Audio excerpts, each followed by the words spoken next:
Hi, everyone, and welcome to EST Group 1's Replication Project presentation. Before we begin, the group members will introduce ourselves. My name is Meg Blodgett, and I am from Philadelphia, Pennsylvania. I am in my 5th semester at Ball State University, and I am pursuing a career as a BCBA.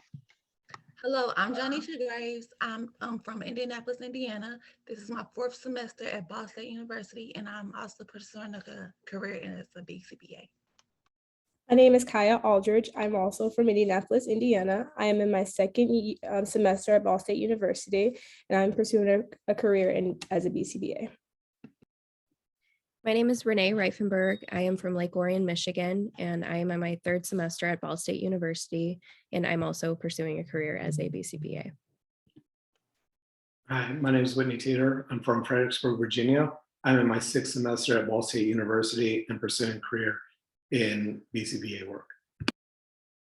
My name is William Lee. I am from Ellicott City, Maryland. I'm working on master degree. This is my 2nd semester in Ball State University, working on BCBA. Thank you. Next slide. All right, so we'll start out with literature review. I found multiple literature reviews about procrastination and interventions that go along with that. Enright et al. Of 2019 did a review about self-regulated study behaviors and the social norms that influence it. Teachers commonly use injunctive norms, which is telling students what they should be doing. But research finds that sometimes descriptive norms, information about what others are actually doing, are more powerful influencers of behavior. This study examines whether injunctive or descriptive norms would better motivate self-regulated study behaviors in an authentic online college course. Both the injunctive and descriptive social norm messages students received during their course were simultaneously manipulated. Injunctive message, the normative content stated that the student should have done the lesson activities about 3 times per activity. In the descriptive message, the norm stated that the other students in the class did the lesson activities an average about 3 times per activity. There was a focus of 5 different variables in this study. They were lesson completion time, time on task, pre-deadline, time on task post-deadline, quiz scores, and cumulative unit scores. The injunctive message caused reliable improvements in completion time and on task prior to lesson assignments deadline, while the descriptive messages caused reliable improvements in time on task after deadlines. The descriptive message caused reliability higher quiz performance than other conditions.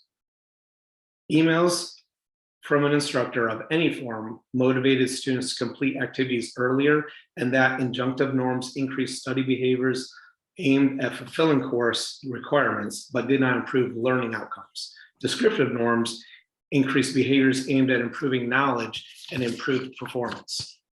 These results suggest that norms more effectively influence behavior when there is a match between the goal of the behavior and the stated norm. Next slide, please. Another review by West was reducing procrastination through required course involvement. West found when students are given the opportunity to determine their own rate of progress, which is self-paced, many postponed much of their coursework until late in the semester, leaving insufficient time for study. This study compared the student performance in the course that required daily quizzes with a course that permitted self-paced quizzes. The participants were students of similar academic grades in 2 interdictory psychology courses. The procedure was the instructor administered quizzes during 3 one-hour test periods per week and required students to retest on quizzes until they had mastered each with a score of 80% or above.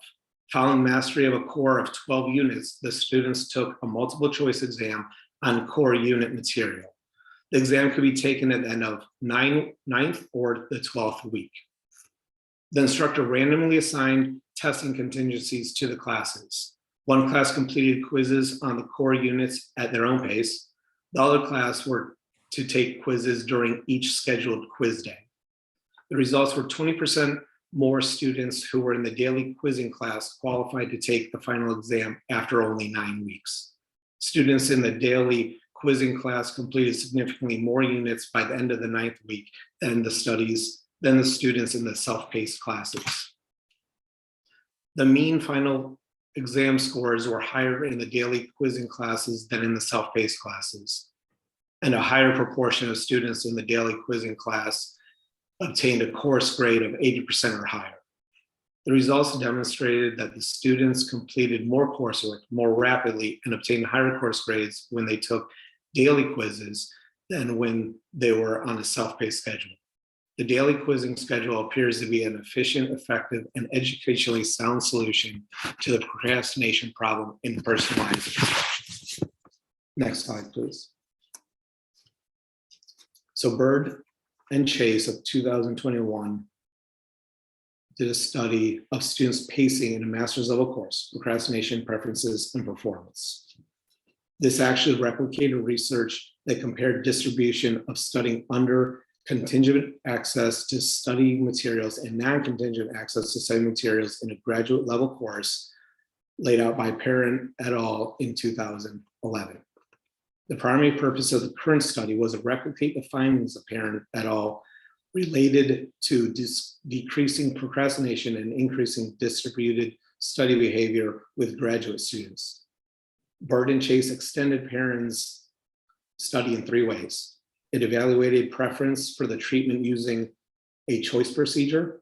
The choice procedure allowed for the elimination of an order confound, and different measures were used to evaluate performance results. The participants consist of 9 females and 1 male student in the 13-week hybrid graduate level single subject design course, and all students were enrolled in a master's degree ABA program. This was a multiple baseline design across participants. It started, the students took a pretest and then a final test in the first and last weeks of the semester, respectively. The students had access to 5 optional practice quizzes available online each week.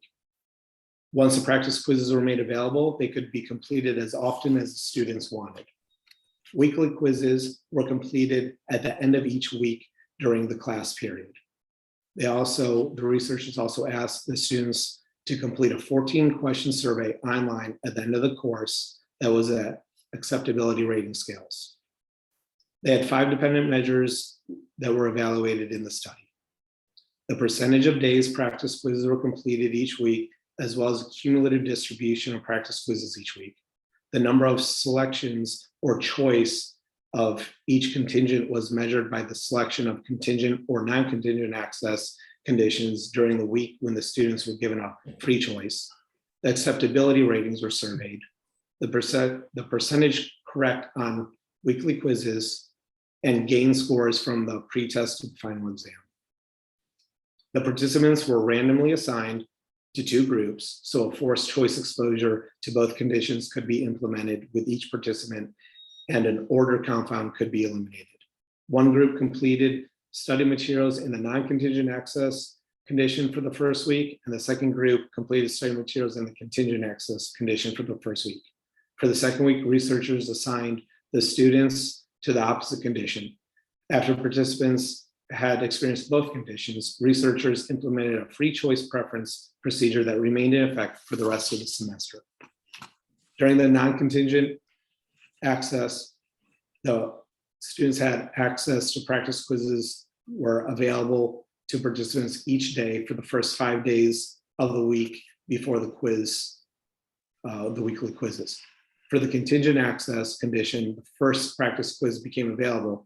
Each subsequent quiz was made available contingent on the participant completing the quizzes from the previous day. As a result, the choice procedure indicated that 9 out of 10 participants selected the non-contingent access condition consistently when given the choice during free choice week. All participants provided responses to the acceptability rating scale conducted at the end of the semester and reported that they found the practice quizzes to be useful in preparing for the weekly quizzes. 8 out of 10 respondents indicated they preferred the non-contingent access condition. Results indicate that the mean percent gain score between the pretest and the final test performance was higher for 6 out of 10 participants in the contingent access when compared to the non-contingent access condition. 3 out of 10 participants showed greater gains between the pretest and final test when the non-contingent access was in place, and 1 participant showed no difference. The percentage of days studied was increased during the contingent access condition for 9 out of 10 students. The study found clear preference for the non-contingent access condition based on the end of the semester survey. Despite differences in how the students access the practice quizzes in the current study and in the parent et al. Study, students procrastinated less and had higher gain scores under the contingent access condition, but preferred the non-contingent access condition. Taking as a whole, the replication and the extension of parent et al.'s study contribute to the external validity of their findings. Next slide. The original study that we replicated is called Measuring and Reducing College Students' Procrastination by Perrin et al., done in 2011. The focus of this study was to look at college students' procrastination while studying for weekly in-class quizzes.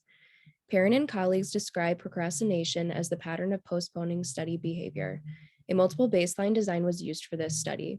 A multiple baseline design is done when 2 or more behaviors are looked at during baseline before a treatment or intervention is applied to one of these behaviors. This study consisted of 11 graduate students representing 3 different academic programs. The pretests and weekly quizzes were taken in computer labs on the university's campus. The practice quizzes were taken on any computer that had access to the internet. The 2 phases in this study consisted of the non-contingent phase, or the baseline phase, in which the students had open access to online study materials, and the contingent phase, or the treatment phase, in which the students had access to additional study materials depending on whether or not they completed previous study materials first.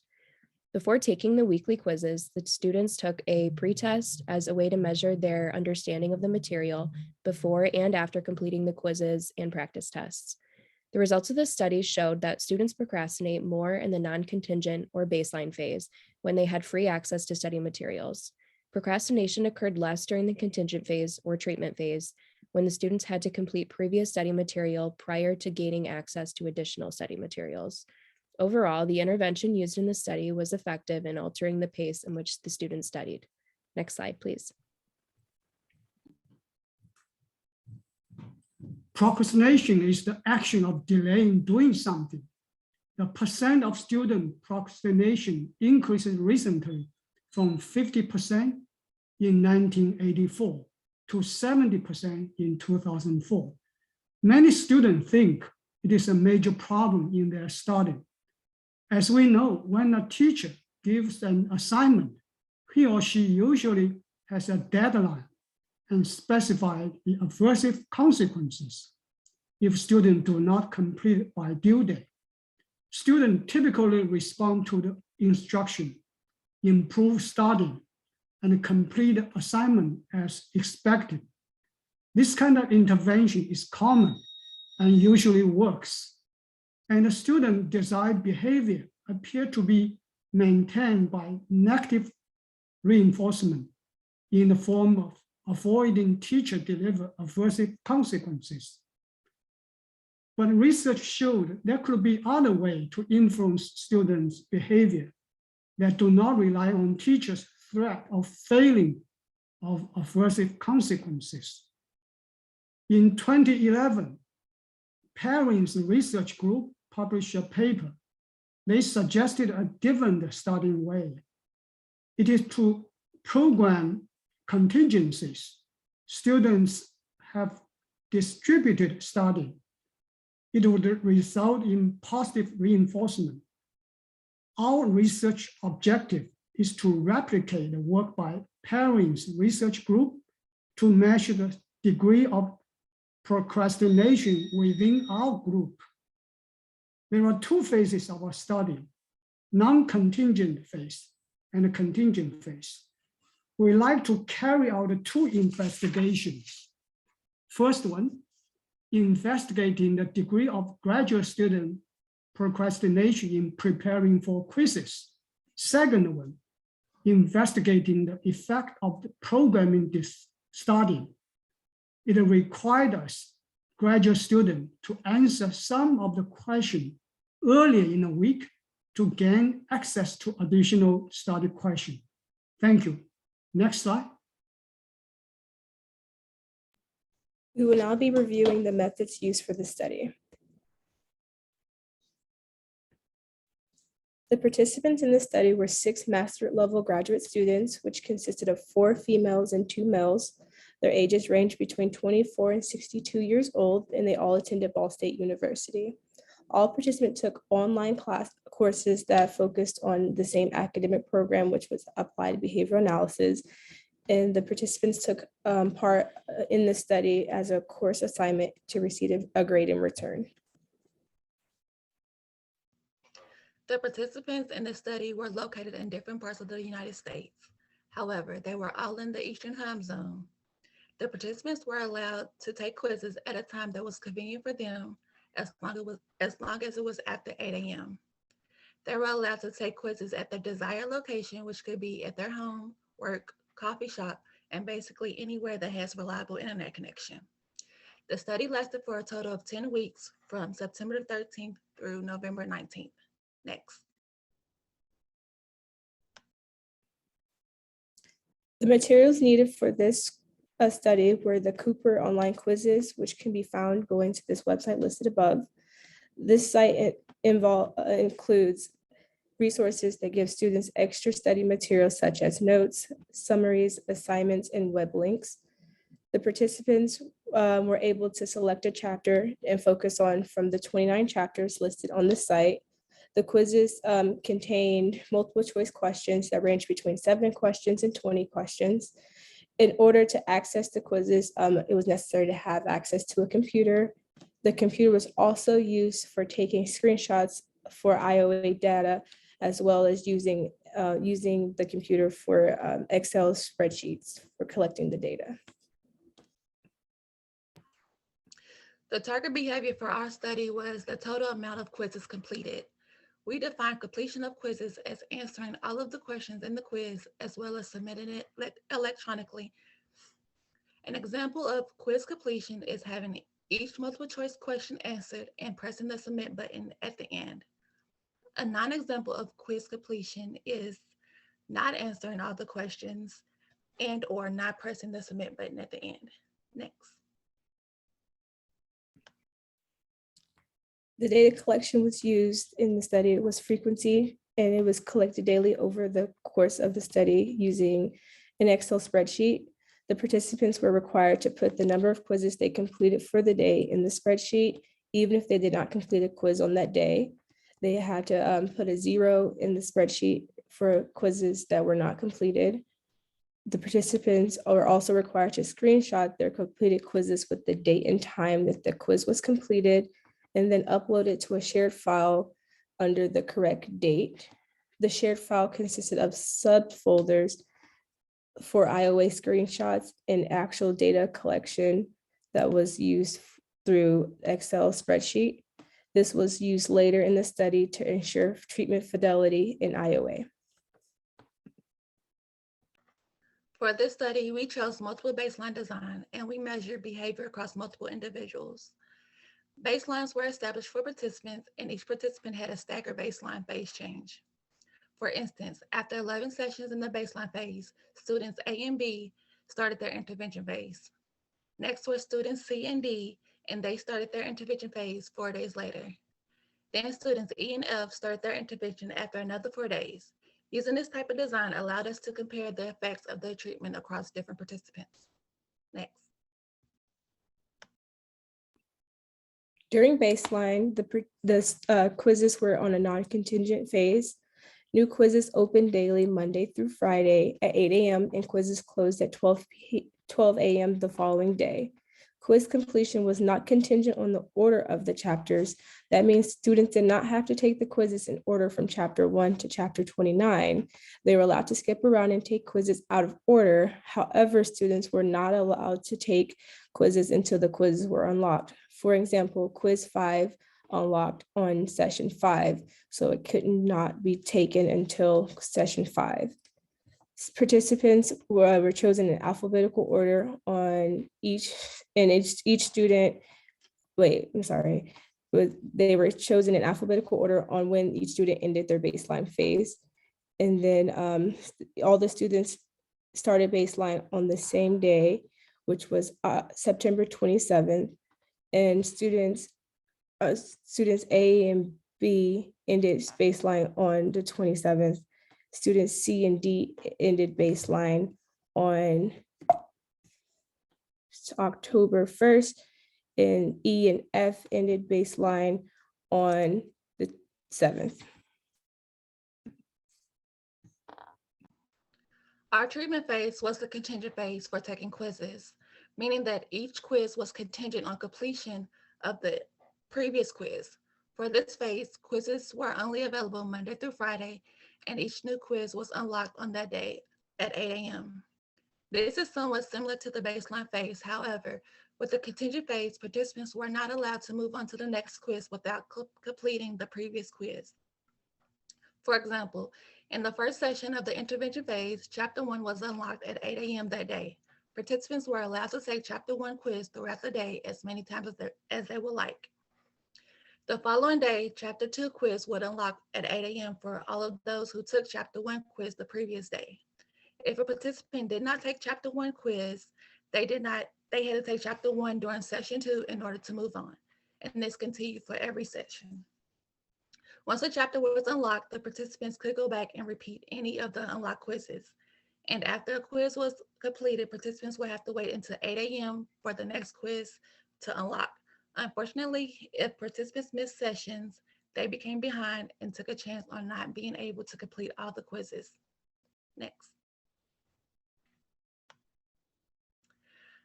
Participants started their treatment phase at different times. The order of the intervention was chosen alphabetically by first name, similar to the baseline phase. Students A and B were in the intervention phase for the longest time, having 39 sessions. Students C and D were in this intervention session for 35 sessions, and student E and F were in intervention for 31 sessions. Next. During each phase, the participants measured IOA by taking screenshots of their completed quizzes with the time and date that the quiz was completed on. The participants were also required to take screenshots and put in a Google Drive folder that was shared with all students. IOA was also taken daily from the screenshots.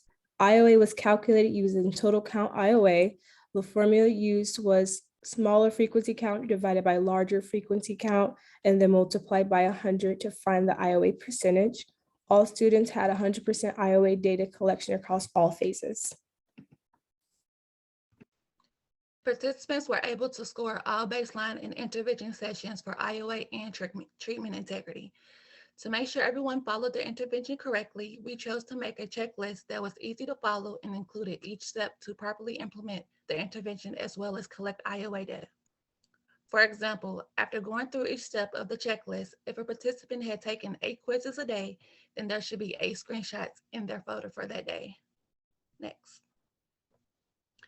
And this is the checklist that provides steps to follow to implement the intervention properly. The checklist asks questions for the participant to answer either yes or no. If a participant came across a step where they answered no, they would immediately know that they missed a step and to go back and correct it.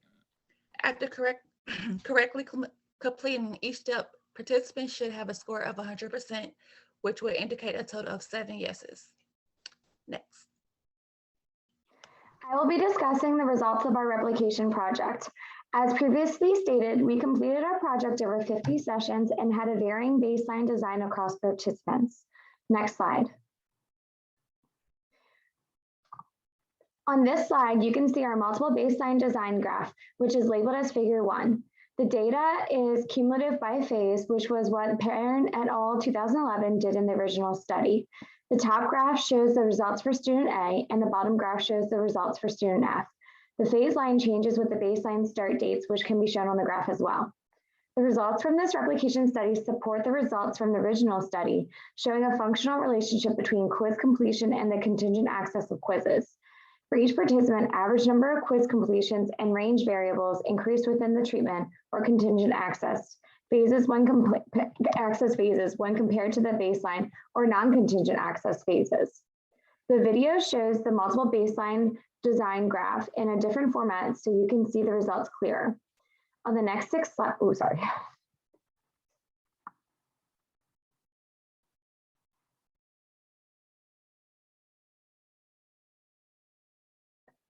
On the next 6 slides, I will be discussing each graph and their results individually. Next slide.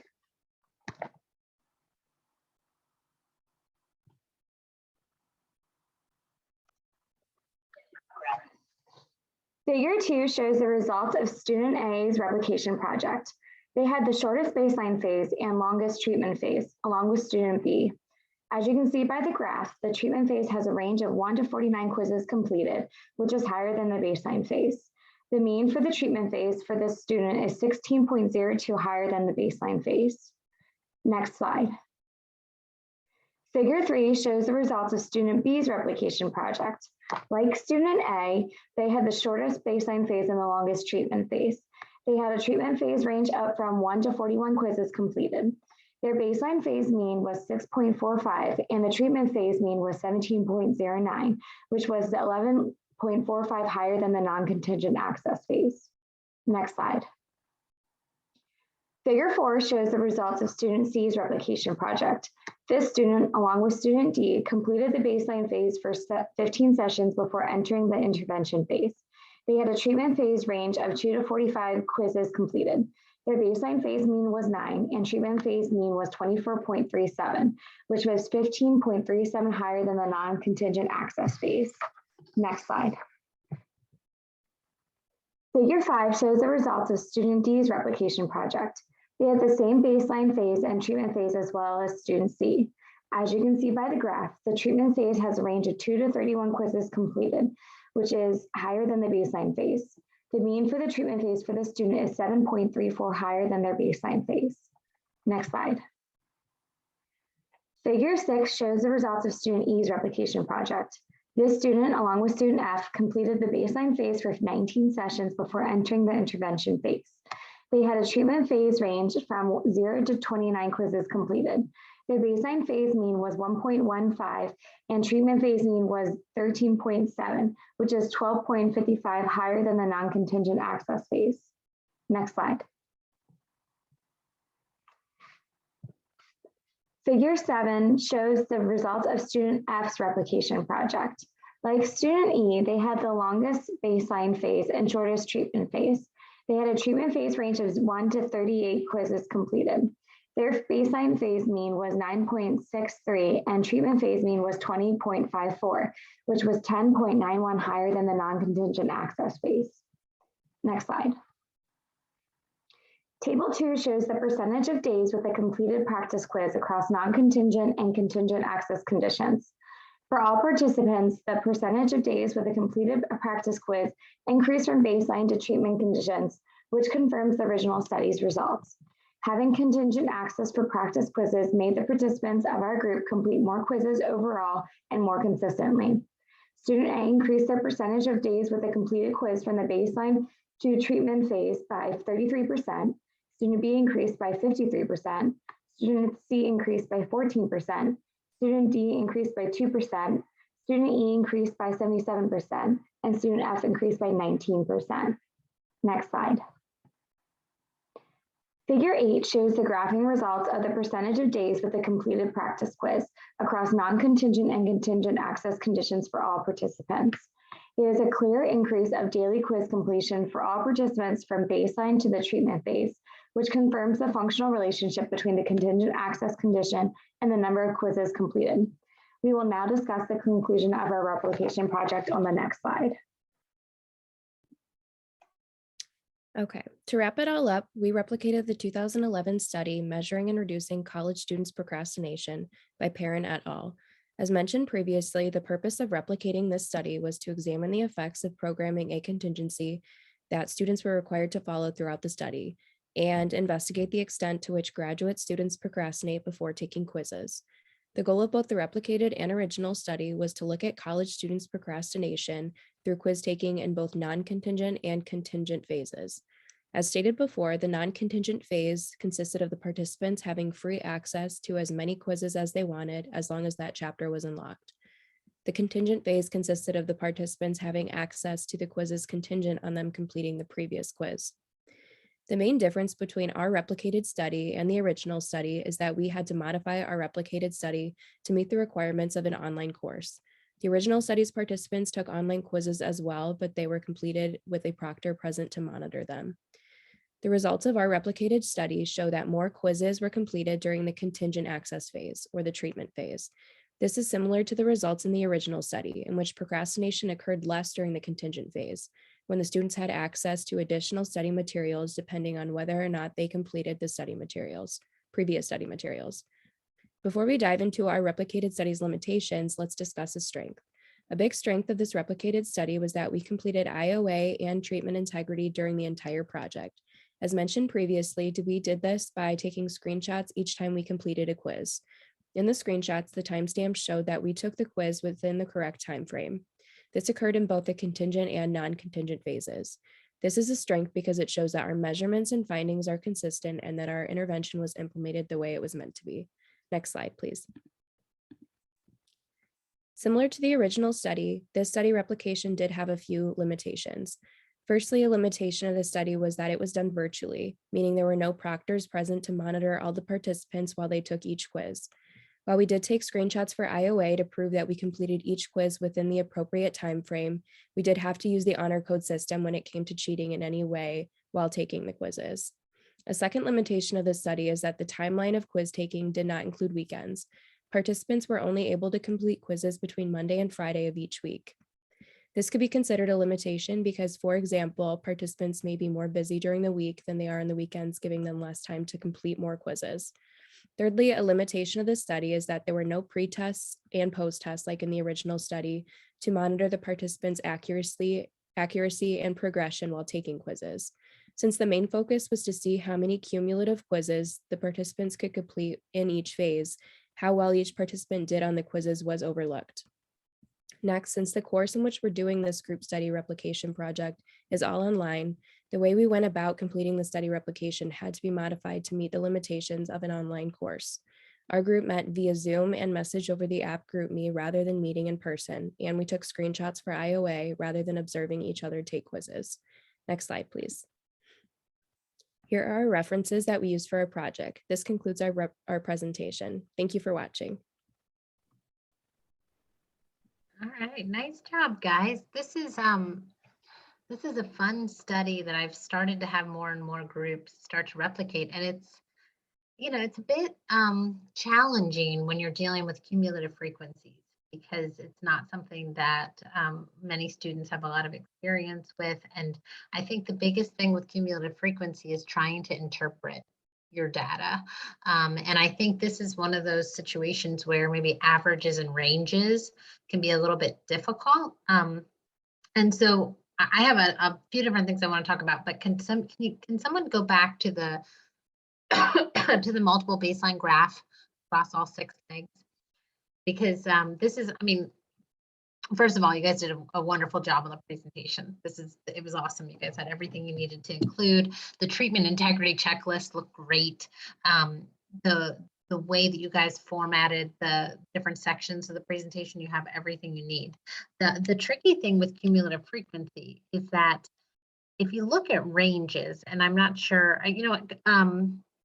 the big thing that you want to try to compare, and I haven't been looking at cumulative frequency graphs in a while either, is the slopes of your phases. So you want to compare the slope of baseline to the slope in intervention. And one way that you can really sort of interpret or analyze the data is looking at a chunk of sessions. Say one baseline session was 11, it was 11 days or something like that. And then you could add up the total number of quizzes that were taken within that 11 days and divide it by 11. That's going to give you the average completion for that within that phase. You could then look at the first 11 days of your intervention session, add up the total number of quizzes completed and divide it by 11. And that would give you an idea when you're comparing for the same time frame, the average number of quizzes completed.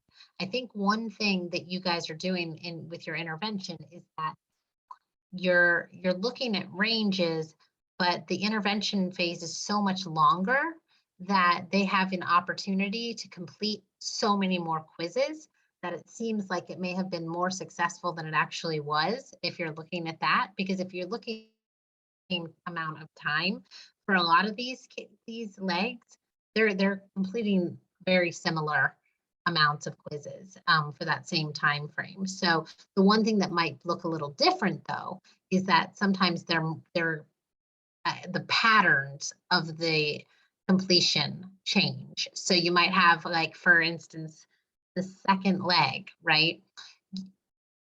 I'm trying to see what also too.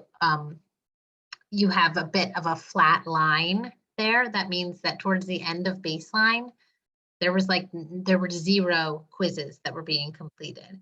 So what starts to happen for that leg, and it doesn't happen right away, but across the course of the intervention, there was some more consistent completion of the quizzes. That if you look at, so what you could do is say, for when you're describing the data, which is something I can actually share with you guys, a study that I did with cumulative frequencies a while ago of how to kind of describe the data, because you can say, like, you know, during the second, I don't know, the last 5 sessions of baseline, student B completed 0 quizzes. But if you look across the course of the intervention, towards the end of intervention, and if you look at, again, across like the last 5 or 6 days or something, they were completing an average of however many quizzes that they were completing. And so you can sometimes like chunk it in terms of across the course of intervention to try to highlight where there might have been some changes. So if you see, like, for student C at the beginning of the intervention phase, you see some across the same time frame, there was some pretty consistent completion within baseline, but there was a different pattern in the intervention phase. So there was like a 5-day period or something where there was nothing completed, but then there was a big jump in completion. So I would go through, when you guys are talking adults, in a little bit more detail of describing for certain portions of your graph, sort of the average that was completed across that, you know, a certain number of sessions, as opposed to just looking at averages and ranges, because I think that'll tell a better story using cumulative frequency of what changes there were. So, like, for instance, the last 2 legs, there's a very clear, that second last leg change in, there's compared to baseline, there's like almost 0 quizzes completed in baseline, and then you start to see some very nice steady state responding across the course of intervention. Very clear, depending on any way you sort of look at that and analyze it, you can tell, okay, it seems like there was clear behavior change with this intervention. But interesting, if you look at the leg below it, there's really no behavior change compared to baseline and intervention.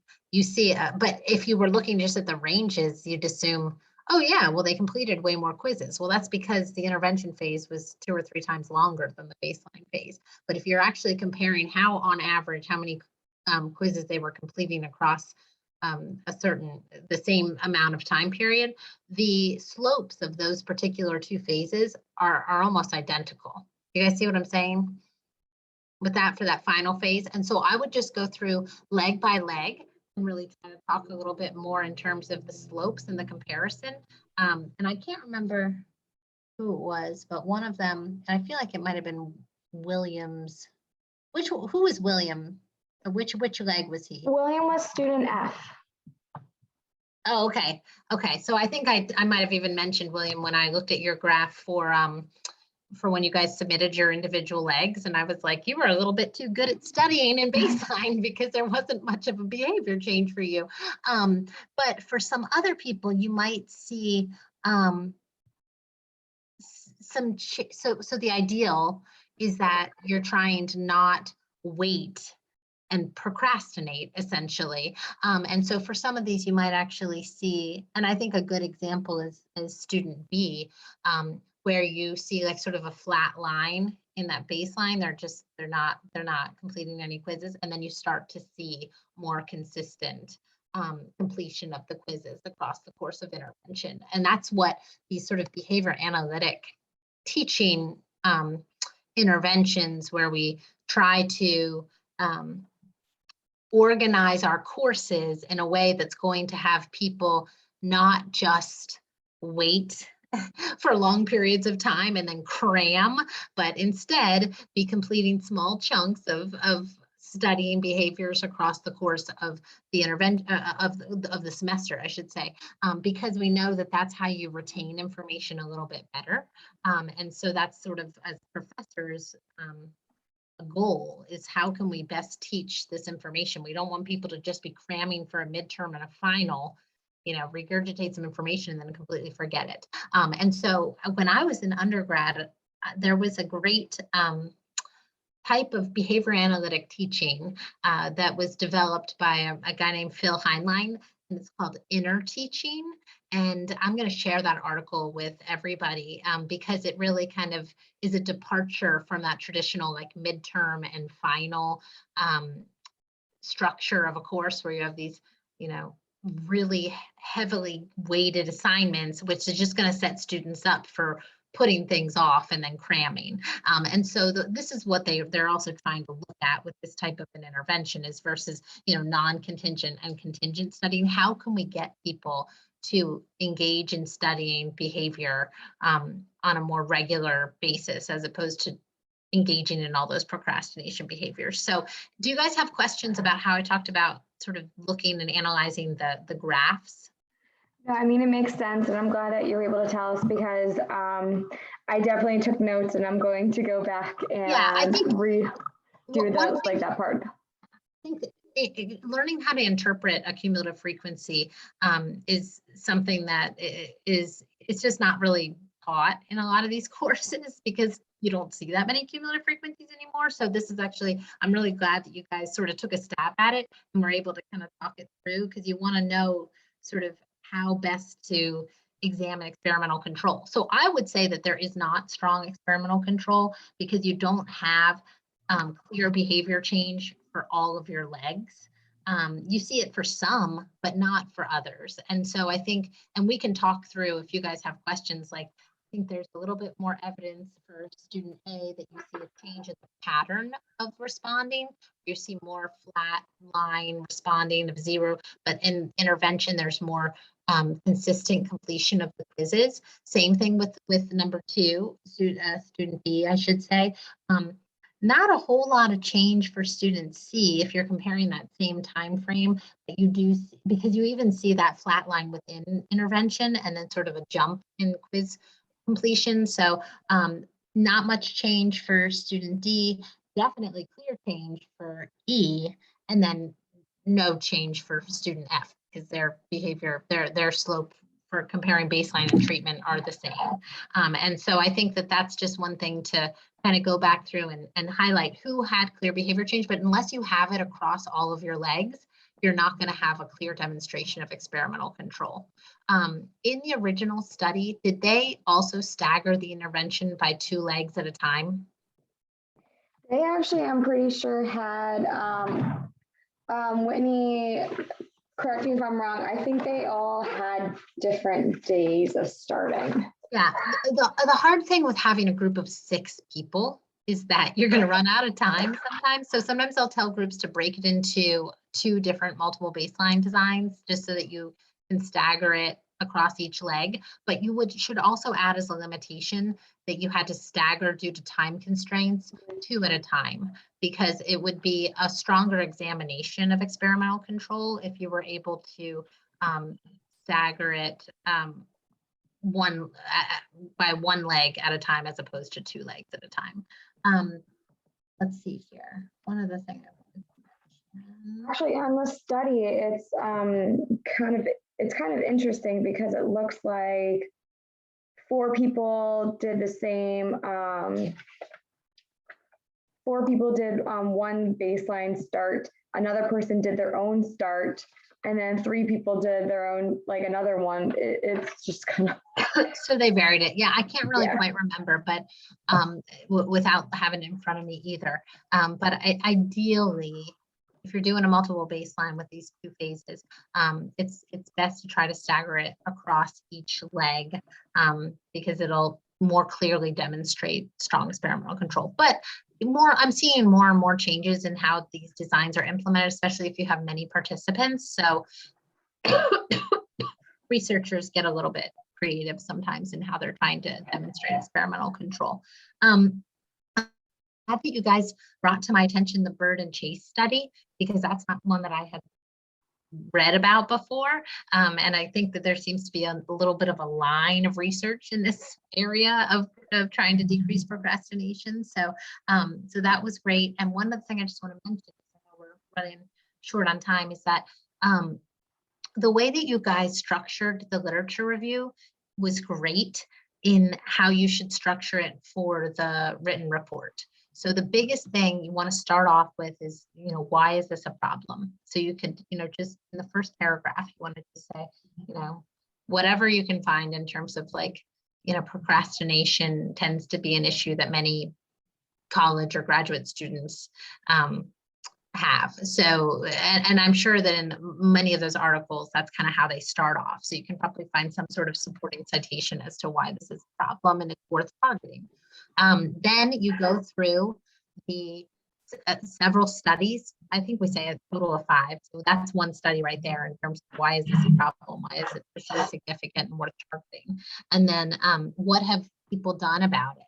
So intervention studies shown, because we want to know what are the interventions available to cut down on procrastination. So that's exactly what Whitney did. He was going through each of these different interventions. So, one paragraph on each of those studies is fine. And then the second to last paragraph for your introduction is where I would summarize the Perrin et al. Study like you guys did for the presentation, because it nicely sets you up for the final paragraph of your introduction, which is to replicate that specific study in a sample of graduate students who are living in different locations. And I would just sort of highlight how yours is a slight departure because you guys are all not in one location. But then that sort of is a nice transition to the method section. Does that make sense? To follow that sort of framework, which is really pretty much exactly what you guys did. So that was great. I just always like to talk about how best to structure the literature review, because sometimes folks, the big thing with me and my little pet peeve about the written reports is that you don't want anything in an abstract that isn't in your introduction. And sometimes I'll have groups that just kind of like put the purpose in the abstract. The abstract in a paper is really like a standalone sort of part of the paper. And so it's like if people were searching to try to find information about the paper, it's like paper summarized within that 120 words usually. And so I think a lot of students struggle with how best to do an abstract, and I don't even think we require it. I can't remember if we do for this anymore, but that's just, so I don't want folks like putting purposes up there. I really think it's best to sort of build up the paper so that it sets up the purpose of the project. But other than that, that was great. I mean, I just want to, I'll open it up real quick for just a minute or two. Some of you, it seems like, engaged in some of the more, consistent completion of the quizzes across the intervention phase.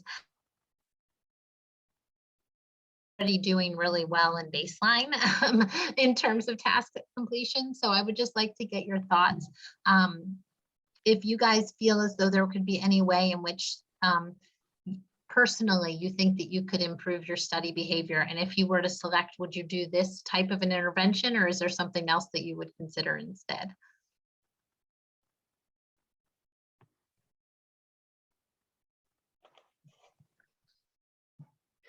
William, you're muted. You have to unmute. I think when I was taking quizzes, it seemed to me if I read more about the chapters, I will get a better score. The score didn't reflect in the result. But anyway, You know what, William, what's so interesting about that is that when we had the second edition, we had all the students complete these quizzes, and what they had to do every week was submit a screenshot of their 100% that they achieved on the quiz in order to get credit for taking it. And so that was a really important thing that you guys highlighted, and something that I don't think I even thought about, because everyone always had to get 100% until they could submit it for our course.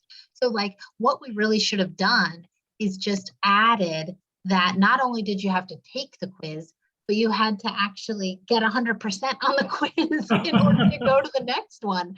Because if you're just getting 40 or 50% on it, then that's still, you haven't really mastered the material. You've taken the quiz, you've done what you were supposed to do for the purposes of this. But that I think was a really good point. And yeah, you're right. Thank you. Yeah. Yeah, and it doesn't really like it is doing what it is set out to do. It's looking at the frequency of quiz completion, but it's not looking at the quality of the completion of those quizzes. And so that is something that I think you should probably add into the limitations of this, and that it wasn't, which you guys did mention, but if you guys had adjusted it so that you had to get 100% in order to go to the next quiz, then you might have had to then take it multiple. You guys could have probably, you may have learned a little bit more about the material, or sort of mastered the material a little bit better. Anybody else? Any other thoughts on how you could have maybe improved the efficacy of the intervention?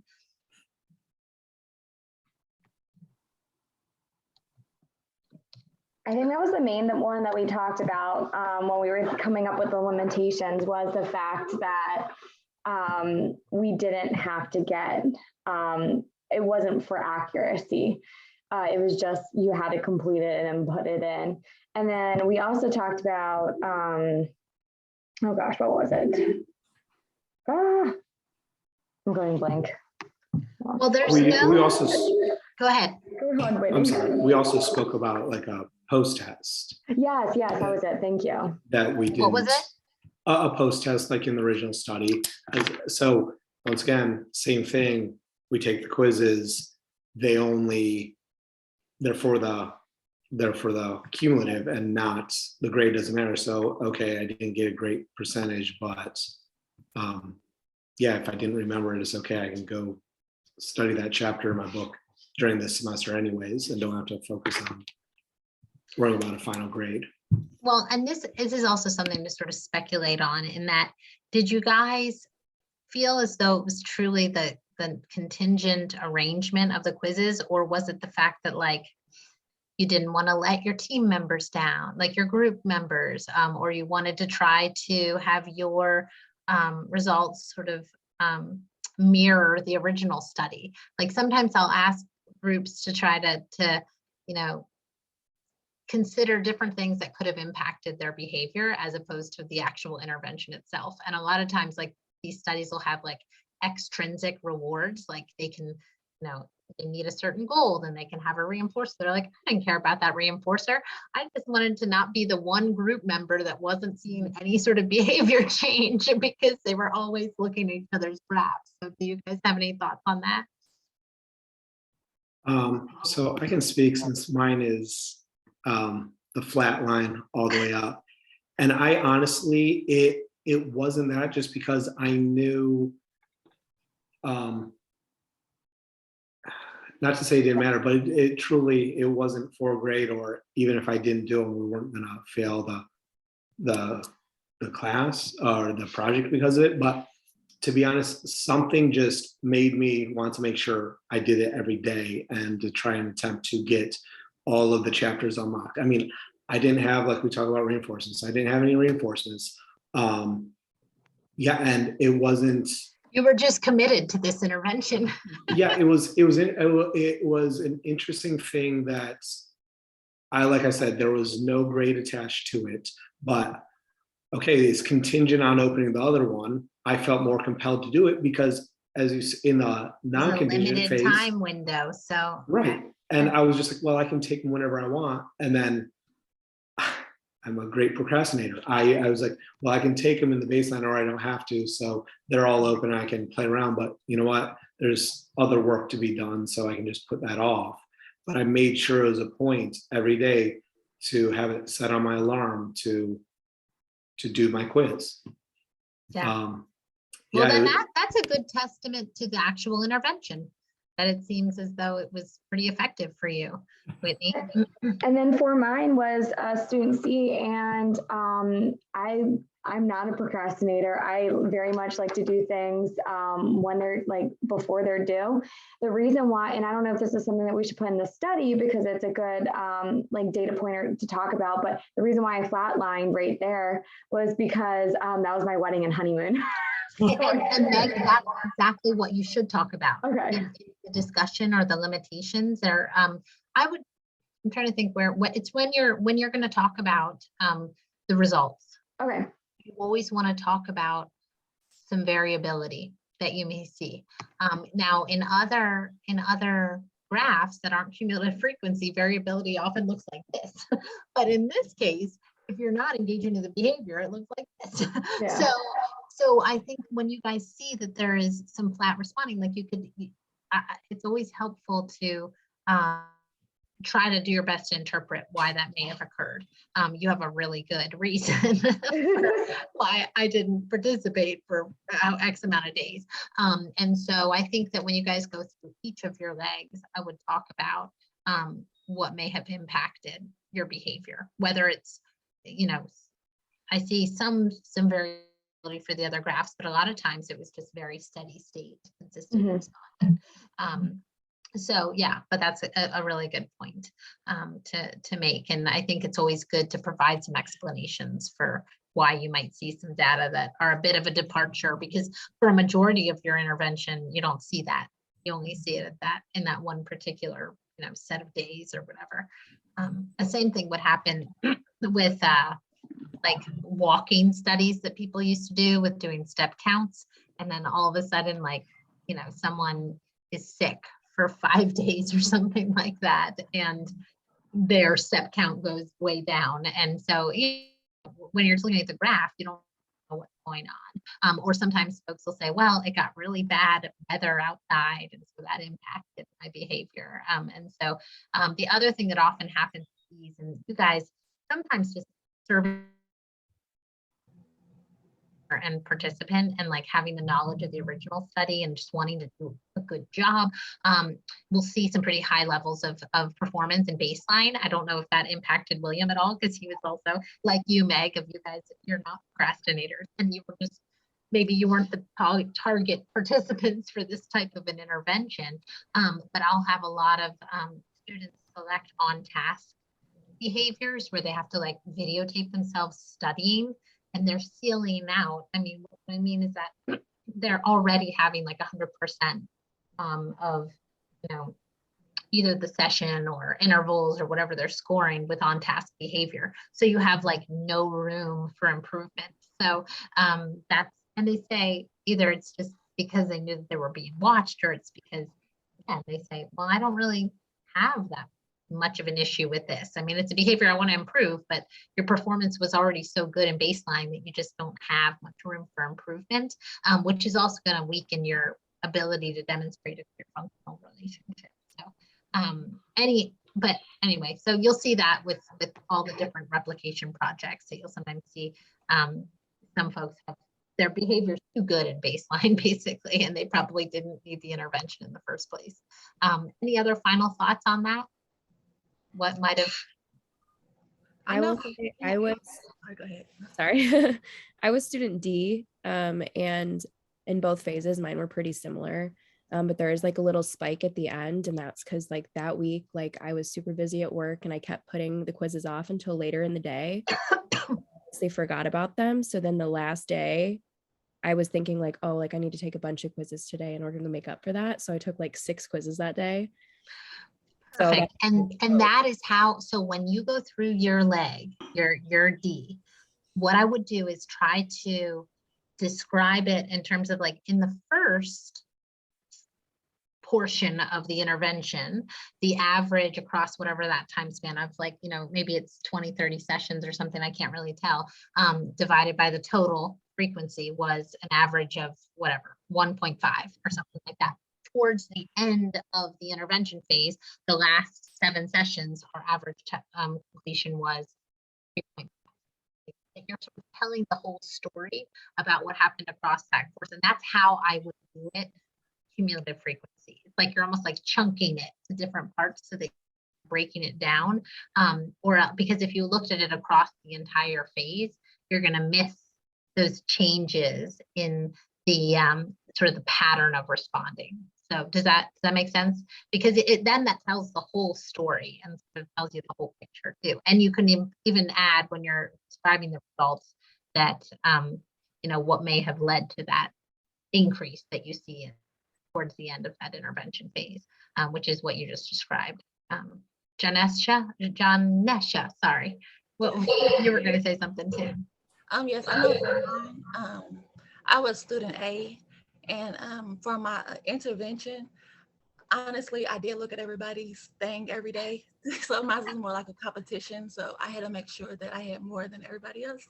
So I think that's why I ended like higher, because I saw that Meg or student C, she was close to mine. So I had to make sure I finished more. There's always at least one in the group that's very competitive, and they have to be the best.